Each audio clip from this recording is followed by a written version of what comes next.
అంటే 6th వరకు 6th వరకు క్లోజ్ అయింది. 2 months అవుతుంది. ఏప్రిల్ మొత్తం, మే మొత్తం, Yeah. మార్చి సగం కూడా 2.5. అదే దాని గురించి మీకు ఒకసారి బ్రీఫ్ చేద్దాం. అదే 5 minutes వచ్చేస్తాం. జస్ట్ అక్కడికి వచ్చి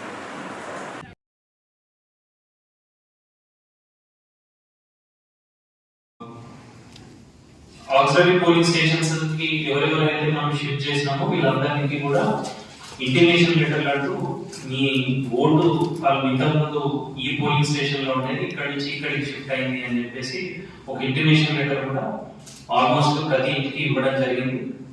మేబీ ఒక 5 to 10% కేసెస్ ఇంకా కొంచెం పెండింగ్ ఉంటుంటే వాటిని కూడా వీళ్ళందరికీ ఇంటిమేట్ చేస్తాం. సో దట్ లాస్ట్ మినిట్ ఆ కన్ఫ్యూజన్ లేకుండా మన సైడ్ నుంచి మీడియా సైడ్ నుంచి నా రిక్వెస్ట్ ఏంటి అని అంటే అందరూ మొబైల్లో కూడా నో యువర్ ఓట్ అనే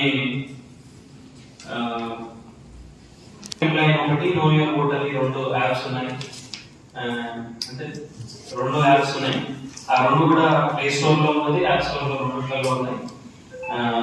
ఒకసారి ప్రతి వాళ్ళ ఓటుని ఒకసారి చెక్ చేసుకుంటే ఇన్ కేస్ ఎక్కడైనా మిస్ అయిన సిచ్యువేషన్స్ ఏమైనా ఉన్నాయి అని అంటే they can very well apply for vote form 6 apply చేసి కొత్తగా ఎన్రోల్మెంట్ కోసం వాళ్ళు అప్లై చేసుకోవచ్చు. ఆల్రెడీ నోటిఫికేషన్ వచ్చింది కాబట్టి ఇప్పటి నుంచి డిలిషన్స్ మనం ఏం చేయలేదు, షిఫ్టింగ్స్ కూడా ఏం చేయలేదు. సో ఫామ్ 8 కానీ ఫామ్ 7 కానీ ఫ్రీజ్ ఉండదు. కాకపోతే అడిషన్స్ మనం చేయగలుగుతాం. సో ఎలక్షన్ లో నోటిఫికేషన్ వచ్చిన తర్వాత ఎవరు కూడా డిసడ్వాంటేజ్ పొజిషన్ లో ఉండకూడదు. నాకు ఓటు ఇక్కడ ఉంది అని నేను ఆల్రెడీ చెక్ చేసుకున్న తర్వాత నేను ఇక్కడ కంటెస్ట్ చేసినాను, ఇంకేదైనా చేసినాను అని అంటే ఓటు డీల్ అయిపోయింది అనే సిచ్యువేషన్ రాకూడదు. కాబట్టి there is a complete ban on deletions and shifting. కాకపోతే ఎవరైనా పొరపాటున అక్కడెక్కడ మిస్ అయిపోయిన కేసెస్ ఏమైనా ఉంటే వాళ్ళు మాత్రం ఫామ్ 6 పెట్టుకొని అప్లై చేసుకోవచ్చు. ఇంకా టైం ఉంది. మనం నామినేషన్స్ యాక్సెప్ట్ చేసేంత వరకు కూడా వీటిని చేయవచ్చు. సో అప్పటి వరకు మనకి ఇంకా సుమారుగా ఆల్మోస్ట్ 1 month టైం లాగా మన దగ్గర అవైలబుల్ ఉన్నది. సో ఈ 1 month పీరియడ్ లో కూడా ఎవరైనా మిస్ అయిపోయిన వాళ్ళు వీళ్ళు ఉంటే వాళ్ళు అప్లై చేసుకోవచ్చు.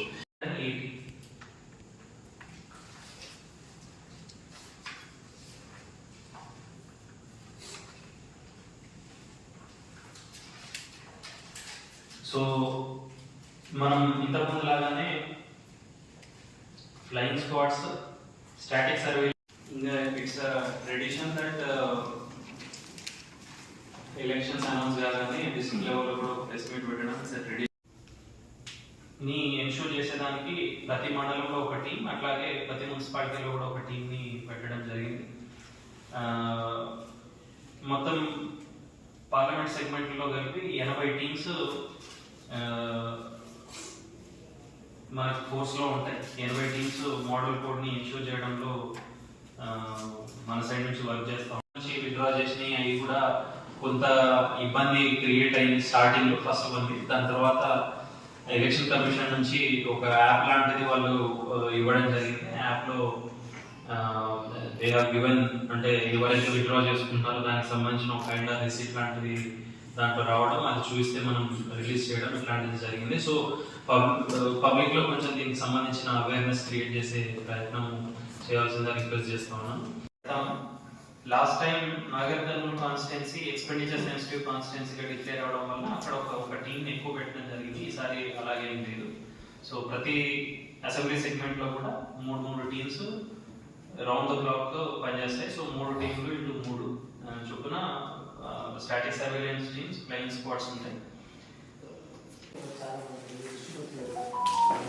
లాస్ట్ టైం హోమ్ ఓటింగ్ లో ఓటు చేసిన వాళ్ళ పర్సెంటేజ్ సుమారు 75 ఏమో ఉన్నాయి.